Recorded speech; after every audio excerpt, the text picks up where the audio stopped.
Good evening, everyone, and thanks for joining us. Wright Patt Air Force Base is something all of the Miami Valley can certainly be proud of. But the threat of sequestration has many people concerned. Many agree it's great the number of furlough days may be dropping once again.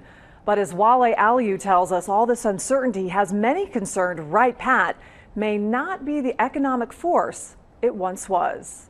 For months, Wright Patt employees have been bracing for the impacts of sequestration. Right now, thousands are dealing with furlough days. It is scary. This community has been through a lot since 2008 with losing jobs on the commercial side of the community, and the defense side was fairly stable. But since we started last year with the threat of sequestration, that's all changed. Deborah Gross represents about 300 local companies who contract work out of Wright Patt. She says the roller coaster furlough ride will keep a lot of people from applying for jobs at the base, and that will impact the pool of qualified applicants. As people have uncertainty with their jobs, if they can find jobs in other places to meet their needs because they have families to care for, they're going to take them. Nationwide, those fears are slowing down hiring, causing folks to question whether or not they should make investments in training and educational opportunities to pursue government or contractor careers associated with the federal government.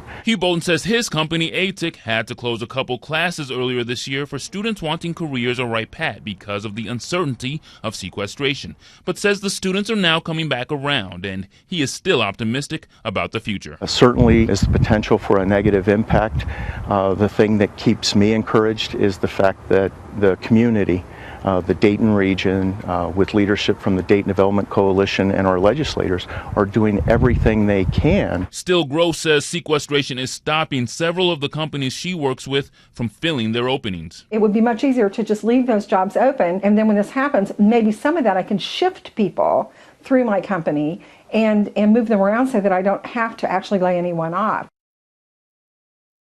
Now here's a glimpse of many furlough changes that have occurred this year. Back in March, you may recall that the Defense Department announced 22 furlough days, but later in the month they decreased that number to 14.